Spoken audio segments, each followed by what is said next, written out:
नमस्कार। एक बार फिर हाजिर हूँ एक नई कहानी निष्कर्ष लेकर।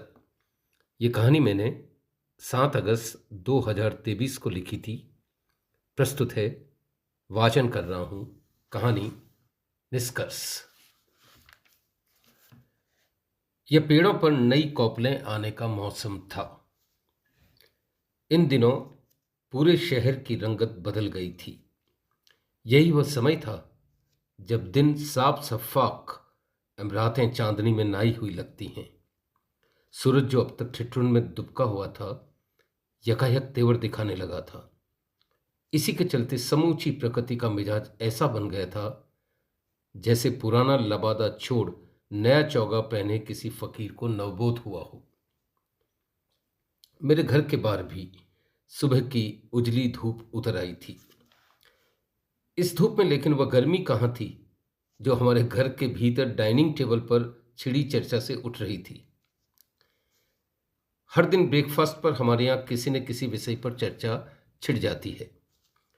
यह विषय कभी पारिवारिक समस्या से संबंध होता है, कभी मित्र रिश्तेदारों को लेकर, तो अनेक बार सामाजिक, राजनीतिक एवं आध्यात्मिक मुद्दों तक पर लंबी गुफ्तगू हो जाती है। हमें एक दूसरे की खोपड़ी खुजाने में अद्भुत आनंद मिलता है। जैसे पानी गर्म होने पर भाप उठती है, हमारे यहाँ ब्रेकफास्ट भीतर उतरते ही बतियाने का खमीर उठता है। इस बातचीत में अनेक बार खेमे तक बन जाते हैं। कुछ एक बार तो वाक युद्धों तक की नौबत आ जाती है। एक बार ऐसी ही बहस में मैं हावी हुआ तो प्रज्ञा 2 दिन तक नहीं बोली। मैंने मनी मन कहा, मत बोल, मेरी बिल्ली मुझी से म्याऊ। वह कौन सी कम थी। 2 दिन वो डिशेज बनाई जो मुझे जरा पसंद नहीं थी। तीसरे दिन मुझे लुगाई की ताकत का एहसास हुआ। मैंने यह कहकर हथियार डाल दिए, यार उस दिन तू ही ठीक थी। तब जाकर स्थितियां सामान्य हुई। बड़े बड़े विद्वान तक जब स्त्री के आगे बौने बन जाते हैं तो मैं किस खेत की मूली हूं। अनुभवी विज्ञ यूं ही थोड़े कह गए हैं, जो सुख चावे जीव का तो मूर्ख बन के जी। बहुधा हर चर्चा कहीं न कहीं कोई सार ढूंढ लेती है। आज के मंथन में लेके अमृत अब भी नदारद था। इतनी बहस के बाद भी कोई उत्तर नहीं मिल रहा था। विषय फिर इतना दिलचस्प था कि जिज्ञासा थमने की बजाय परवान चढ़ रही थी। मेरे कुनबे में या यूं कहूं आज की बहस में कुल 8 लोग थे। मैं, प्रज्ञा, बेटा बहू, पोता पोती बने 6 एवं चूंकि आज बेटी दामाद भी बनारस से आए हुए थे, 8 कुर्सियों वाली डाइनिंग टेबल फुल थी। हमारे यहाँ बैठने की कुर्सी भी तय है। मैं एवं प्रज्ञा बीच वाली कुर्सियों पर बैठते हैं तो बाकी साइड की कुर्सियों पर। बेटी दाएं कोने वाली कुर्सी पर बैठती है जो उसके विवाह के पश्चात बहुधा खाली रहती है। ब्रेकफास्ट में देरी होने पर बहुधा मैं उस कुर्सी को तकता। उसकी माँ नाश्ता लगाकर जब कहती कि तुम सभी पहले कर लो तो वह अट जाती, ना मम्मी, ब्रेकफास्ट करेंगे तो साथ, अन्यथा नाश्ते का क्या मजा। बेटी बहू मिलकर तब प्रज्ञा को रसोई समेटने में मदद करते। तत्पश्चात हमारा सामूहिक भोज प्रारंभ होता। ओह, सहयोग एवं साहचर्य किस तरह हमारे आनंद को दूना कर देते हैं। सहभोज पेट भरने के साथ मन को भी प्रफुल्लित करता है। आज तो लेकिन बिटिया थी। उसने आज भी वही किया जो पहले करती थी, यानी टेबल पर नाश्ता लगा था एवं हम सभी साथ बैठे थे। ब्रेकफास्ट के दरमियान आज एक अजीब सा प्रश्न उभर आया, आखिर भगवान खाता क्या है। यह प्रश्न भी कोई पूर्व चिंतित प्रश्न नहीं था, बस अनायास प्रकट हो गया। दामाद जी खाने के शौकीन हैं। वे जब नाश्ते पर डटे थे, बिटिया उन्हें छेड़ते हुए बोली, मम्मी देखो तो, इनका वजन पिछले वर्ष से 5 किलो बढ़ गया है, पर यह भोजन का मोह नहीं छोड़ते।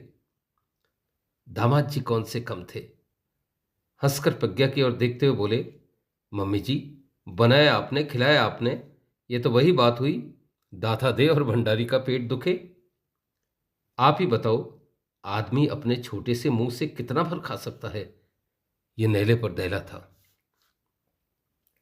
मम्मी, आपने वह कहावत भी सुनी होगी, मुंह सुपारी पेट पिटारी। वह इन पर खूब लागू होती है। बिटिया कौन सी पीछे रहने वाली थी? मैडम, कुछ खाऊंगा तो काम करूंगा। आज दिन भर जोधपुर में कार्य है, तुम्हारी परचेजिंग करनी है, यहाँ के मसाले मिठाइयाँ लेनी हैं, कुछ हैंडीक्राफ्ट्स आइटम्स भी बुक करने हैं। तुम ही तो कह रही थी इस बार बंदेज की 4 बढ़िया साड़ियाँ खरीदनी हैं। वे बिटिया की कोहनी पर गुड लगाते हुए बोले। प्रज्ञा को बिटिया का टोकना अखरा तो वह आंखें तरेरती हुई बोली, खाने दो उन्हें, तुम्हें कुछ तमीज है कि नहीं? उत्तर देते हुए प्रज्ञा की आंखों में दुलार सिमट आया था। उसका स्नेह देख मुझे ख्यात आंचलिक गीत के बोल याद हो आए। एक बार आओ जी जवाई जी पावना, थाने सासू जी बुलावे घर आओ, जवाई ला डकड़ो। सास की शह मिलते ही जवाई ने मोर्चा संभाल लिया। जरा इसे समझाओ मम्मी, इससे पूछो दुनिया में ऐसा कौन है जो बिना खाए चलता है? ऊर्जा तो भोजन से ही मिलती है। दामाद जी दबे होठों मुस्कुराते हुए बोले। स्थिति देख मैंने बीच बचाव किया। सच कहा आपने, संसार में जड़ चेतन सभी को ईंधन तो चाहिए, बिना खाए कोई कैसे चलेगा? मैंने दामाद जी को दुलारते हुए उनका तर्क परवान किया। मेरे बोलते उनका हौसला बढ़ गया। चेक कर बोले, यस पापा, मनुष्य ही क्यों, पशु पक्षी, वनचर, जलचर, नभचर, यहां तक कि पेड़ पौधों तक को भोजन मिले तो चले। चेतस ही क्यों, जड़ चीजों को ही लीजिए। क्या स्कूटर, कार, ट्रेन, प्लेन बिना ऊर्जा के चल सकते हैं? यह कहते उन्होंने बिटिया से नजर चुराकर सामने प्लेट में रखे 2 गुलाब जामुन और उधरस्त किए। बिटिया की गोटियां पिट गई। कुछ पल सोचकर बोली, भगवान तो कुछ नहीं खाते, पर वे भी तो सारे संसार को चलाते हैं। पृथ्वी ही क्यों, चांद, तारे, नक्षत्र, यहां तक कि समूचा ब्रह्मांड उनके इशारे पर ही तो चल रहा है। मैंने दामाद जी की ओर देखा।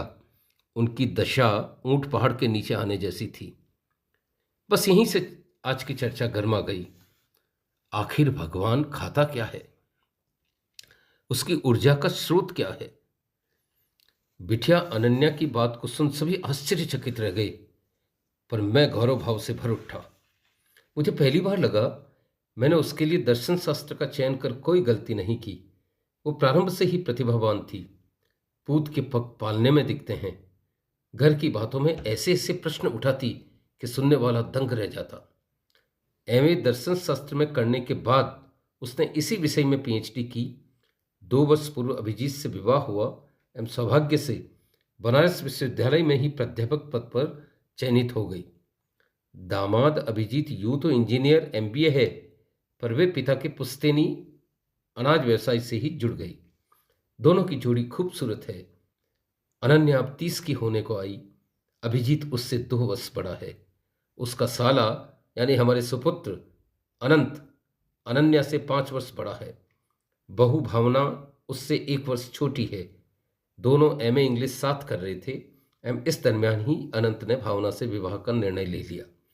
दोनों इसी शहर में प्रशासनिक परीक्षाओं में चयन हेतु कोचिंग सेंटर चलाते हैं एवं ये सेंटर अब शहर का अग्रणी संस्थान है। मुझे बैंक से सेवानिवृत्त हुए 5 वर्ष बीत गए हैं।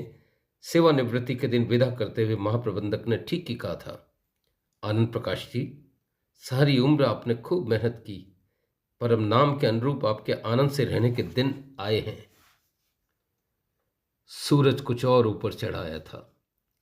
भगवान क्या खाता है विषय पर चर्चा भी उतनी ही गर्म हो चली थी। सभी अपनी अपनी बात रख रहे थे। यहां तक कि इस चर्चा में सहभागी हम सभी को पोता अभिमन्यु एवं उससे 2 वर्ष छोटी अवनी ऐसे देख रही थी मानो टेबल पर कौतुक उभर आया हो एवं वे भी इस चर्चा में भाग लेने के उत्सुक हों। चर्चा में सभी अपने अपने तर्क रख रहे थे। मैंने कहा, भगवान भक्तों का चढ़ाया प्रसाद खाते हैं। हो सकता है सबका नहीं खाते, पर कुछ एक का ग्रहण कर लेते हैं। संभवतः यही उनका भोजन हो। कहते हुए मैंने बिटिया की ओर देखा। उसका चेहरा बता रहा था उसे यह बात हजम नहीं हुई। मैंने ठीक ही सोचा था। अब वही बोल रही थी, पापा, ऐसा न कभी सुना गया है न देखा गया है। यह उत्तर न तर्क सिद्ध है न अनुभूत, न ही किसी पुस्तक में लिखा है। उसने बात आगे बढ़ाई। लिखा है अनन्या, सुना भी है। क्या भगवान ने कर्मा का खींच विदुर का साग, शबरी के बैंड नहीं खाए थे? मेरे उत्तर में दम था, पर अनन्या अब भी संतुष्ट नहीं थी। पापा, कथा कहानियों की बात अलग है। आप प्रश्न के मूल तत्व को पकड़िए। जैसे अभी आपके दामाद जी ने 2 गुलाब जामुन गले से नीचे उतारे, वैसे भगवान खाता क्या है? ये कहते हुए उसने पति की ओर ऐसे देखा मानो कह रही हो, मुझे अंधा नहीं समझना। स्त्री जिस ओर नहीं देखती उस ओर भी उतनी ही मुस्तैदी से नजर रखती है। बुआ की बात सुन अब पोता दादा की तरफदारी में आया। दादा, आप ठीक कहते हैं। कृष्ण माखन खाते थे ना? खाते क्या, चुराते भी थे? उत्तर देते ही वह ऐसे मुस्कुराया कि सभी उसकी भोली बात पर फिदा हो गए। अभिजीत ने बच्चे का हौसला बुलंद किया। ठीक का पुत्र, वे चुरा के खाए तो भगवान, और हम परोसा हुआ खाएं तो भी पेटू। अभिजीत के उत्तर से टेबल पर हंसी के अनार बिखर गए। अनन्या लेकिन बात छोड़ने वाली नहीं थी। ओफो, प्लीज बी सीरियस। उसकी आवाज इस बार पहले से तेज थी। अब सभी गंभीर थे। अनंत कम बोलता है, पर बहन के तेवर देख उसने मोर्चा संभाला। मुझे लगता है भगवान कुछ ऐसी गैसेस का भक्षण करते हैं जो यहां से दिखाई नहीं देती। अनंत ने अपना मत प्रकट किया। आप ठीक कह रहे हैं, यही संभव है। बहू ने पति का तर्क पुरजोर किया।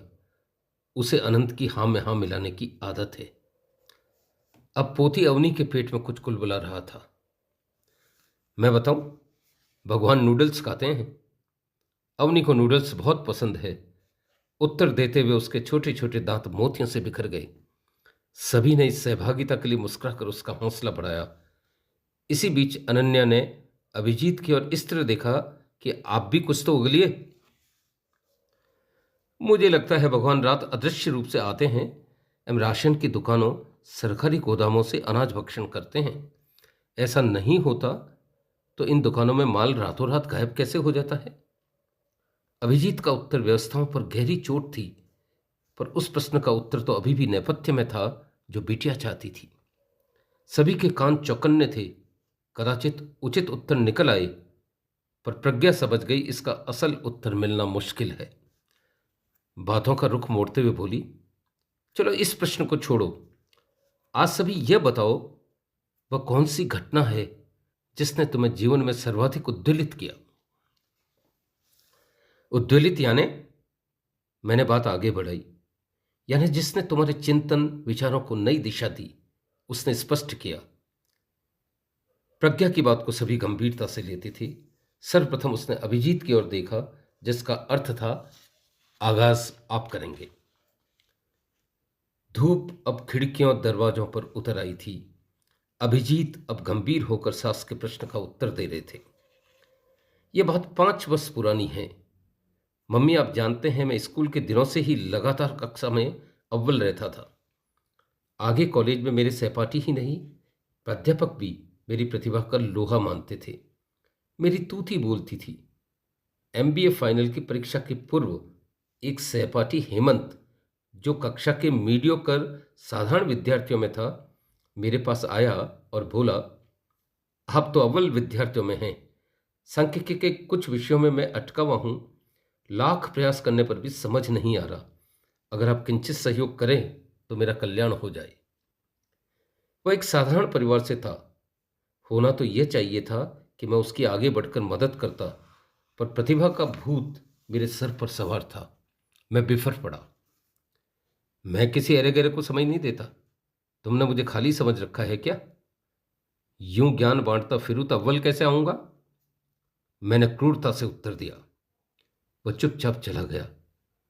परीक्षा परिणाम के दिन मैं ये देखकर सकते में आ गया कि हेमंत अव्वल था, अब मैं दूसरे तीसरे नहीं 10वें स्थान पर था। मेरे औसान जाते रहे। गरूर बालू की भीत की तरह गिर गया। उस दिन से मैंने तय कर लिया कि मैं कभी किसी को कमतर नहीं आंकूंगा। न जाने किसमें कितनी छुपी प्रतिभा हो। इस छोटे से वाक्य का मुझ पर इतना प्रभाव पड़ा कि आज मैं दुकान के मातहतों तक से विनम्र होकर बात करता हूँ। उनका कभी शोषण नहीं करता, हर जायज मांग पूरी करता हूँ। कौन जाने कल मेरा धंधा पिट जाए एवं वे इसी अनुभव से मुझसे आगे निकल जाएं। ईश्वर जिसे चाहे राई से पर्वत एवं पर्वत से राई कर सकता है। घटना सुनाते हुए अभिजीत एक अदृश्य लोक में खो गया। मैंने बात संभाली। सच कहा बेटा, कभी किसी को छोटा बोल नहीं बोलना चाहिए। अल्लाह की लाठी में आवाज नहीं होती, पर उसकी मार कमर तोड़ देती है। अब बारी बेटे अनंत की थी एवं वह अपनी बात रख रहा था। ये बात मेरे कोचिंग सेंटर लगाने के 2 वर्ष बाद की है, जब मेरा व्यवसाय अच्छा चलने लगा था। इसी दौरान एक अत्यंत निर्धन लड़का मेरे पास आया। उसके पिता मजदूरी करते थे एवं परिवार की माली हालत अत्यंत दयनीय थी। उसका विद्यालय में आगे कॉलेज में ट्रैक रिकॉर्ड अच्छा था। अत्यंत संकोच के साथ उसने मुझसे प्रशासनिक सेवाओं की कोचिंग निःशुल्क करने को कहा। उसने यह भी कहा कि इस कृपा हेतु वह मेरा एहसान जीवन भर नहीं भूलेगा एवं भाग्य ने साथ दिया तो आगे चुका भी देगा। उसकी बात ही नहीं, मांग भी जायज थी। 60 बच्चों की 10 कक्षाओं में उसे कहीं भी पहुंचाया जा सकता था। यह मेरा सामाजिक दायित्व भी था। पर मैंने उसे 2 टूक उत्तर दिया। तुम बेवकूफ हो क्या? घोड़ा घास से यारी करेगा तो खाएगा क्या? तुम्हें शर्म नहीं आती ऐसी बकवास करते हुए? वह नीची आंख कर चला गया। निरंतर सफलता ने मुझे मदांत बना दिया था। मैं उसका दर्द नहीं समझ सका। फकत 3 वर्ष बाद वह इसी शहर में झिलाधीश बनकर आया तो मेरे पांव तले जमीन सरक गई। मुझे लगा वह अवश्य प्रतिशोध लेगा। धंधे में 1000 विसंगतियां होती हैं। अपराध बोध से ग्रसित मैं उससे क्षमा मांगने गया तो उसने यही कहा, समय सबका बदलता है सर, लेकिन आप मेरी वजह से भयभीत न होइए।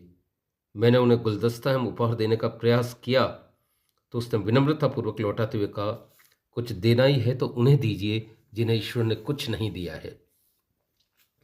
इससे शायद आपकी आत्मा को सुकून मिले। मुझे लगा जैसे मैं कुएं में धंस गया हूं। वे अत्यंत विनम्रता से कह रहे थे, पर उनका एक एक शब्द मेरी आत्मा को बेध रहा था। इस एक घटना से मैं समझ गया कि समय एक जैसा नहीं रहता। जगत में मात्र समय बादशाह है, बाकी सभी उसके गुलाम हैं। अनंत के बाद अब प्रज्ञा अपना अनुभव रख रही थी। उसकी आंखें मानो अतीत में झांकने लगी थी। यकायक उसकी आंखें पनीली हो गई। पल्लू के कोर से आंखें पोंछते हुए उसने बताया, कॉलेज के दिनों में मेरे रूप के चर्चे थे। मैं लगातार 2 वर्ष मिस कॉलेज रही। अगले वर्ष प्रतियोगिता में अन्य रूपसियों के साथ एक पके रंग की सांवली लड़की भी थी। उसका नाम चांद कुंवर था। उसे देखकर जाने कैसे मेरे मुंह से निकल गया, अब हफ्शने भी प्रतियोगिता में आएंगी क्या? रंग कव्वे का और नाम चांद कुंवर। यह कहकर मैं हंस पड़ी। उसने न सिर्फ मुझे देखा, सुन भी लिया। आश्चर्य, उस वर्ष उसी का चयन हुआ। मुझ पर घड़ा पानी पड़ गया। चयन बोर्ड के अध्यक्ष ने उसे ताज पहनाने के बाद उद्बोधन दिया तो मेरा सर घूमने लगा। उनकी बात का सार यही था कि रूपवती होने से भी कहीं अधिक मनुष्य के मैनर्स, सिद्धांत महत्वपूर्ण हैं। विजेता प्रतिभागी का रंग भले सांवला हो, उसकी वाणी, व्यवहार एवं विद्वता बेमिसाल है। उसने जूरी के हर प्रश्न का सटीक उत्तर दिया। उस दिन मुझे समझ आया कि रूप गुणों के अभाव में व्यर्थ हैं। उनके उद्बोधन के एक एक अक्षर आज भी मेरे हृदय पर अंकित है। हम किसी से दिल्लगी न करें, हंसी की खसी हो जाती है। इसलिए मैं आज भी किसी भी व्यक्ति की ऊंचाई उसके रूप से नहीं आंकती। रूप ढल जाते हैं पर गुण अनुदिन निखरते हैं। अपनी बात पूरी करते प्रज्ञा के शब्द अटकने लगे, आंखें आंसुओं से भर गई। अब सबकी नजरें मेरी ओर थीं। अपने इस खास अनुभव को बताने के पूर्व क्षण भर को मेरी आंखें मुद गई। मैंने धीरे धीरे अपनी आंखें खोली एवं अपनी बात कहने लगा। यह मेरे यौवन की बात है। तब मेरे पिता ने मेरे ही कहने पर एक नई कार खरीदी थी। ड्राइविंग मेरा पैशन फितूर था। मुझे मेरी ड्राइविंग पर इतना आत्मविश्वास हो गया कि मैं लापरवाह बन गया। उन दिनों शहर में कम गाड़ियां होती थीं। मैं भीड़ भरी जगहों पर भी तेज रफ्तार से चला था। लोग मुझे कार चलाते देख सिरफरा कहते, पर मैं किंचित ध्यान नहीं देता। एक बार देर रात एक पार्टी से बियर पीकर घर लौट रहा था। मैं स्टीयरिंग पर पूरे आत्मविश्वास से बैठा था। उस दिन बारिश होने से सड़कें पानी से भर गई थी। इसके बावजूद मैं नित्य की तरह तेज गाड़ी चला रहा था। यकायक एक मजदूर सड़क किनारे खड़े पेड़ के पीछे से निकला और मेरी गाड़ी के नीचे आ गया। अब तो अफरा तफरी मच गई। मैंने भागने की कोशिश की। यह मेरा दूसरा गुनाह था, पर वहां खड़े कुछ लोगों ने मुझे दबोच लिया। भीड़ ने पहले तो मेरी धुनाई की, फिर पुलिस को सुपुर्द किया। मुंह लाल हो गया, आंखें शर्म से झुक गई। पिताजी थाने आए तो थानेदार ने कहा, अगर मजदूर को कुछ हो गया तो इसका जेल जाना तय है। मैं एवं पिताजी दोनों कांप उठे। हमारा पूरा परिवार मजदूर की तीमारदारी में लग गया। सौभाग्य से वह कुछ दिनों में ठीक हो गया। पिताजी ने उसे क्षतिपूर्ति रकम भी दी, तो उसने केस आगे नहीं बढ़ाया, अन्यथा कैरियर चौपट हो जाता। इसके बाद पिताजी ने गाड़ी बेच दी। मैं फिर साइकिल पर आ गया। तब मुझे बोध हुआ कि कुछ भी पाकर हमें हमारी सीमाओं में रहना चाहिए। वक्त का मिजाज बदलते देर नहीं लगती। कहते कहते मैं हाँफने लगा था। टेबल पर अब चुप्पी पसर गई थी। यकायक बिटिया अनन्या तेज आवाज में बोली, मिल गया, मुझे उत्तर मिल गया पापा। उसके चेहरे की चमक देखने लायक थी। क्या? इस बार मैं ही नहीं, सभी एक साथ बोले। भगवान अहंकार खाता है, उसका यही भोजन है। मनुष्य के प्रज्ञा चक्षु इसी से खुलते हैं। कहते उसने हल्की मुट्ठी से टेबल को ठोका। इस अद्भुत उत्तर के आगे हम सभी निरुत्तर थे। अब सभी एक एक कर टेबल से उठ रहे थे। धन्यवाद।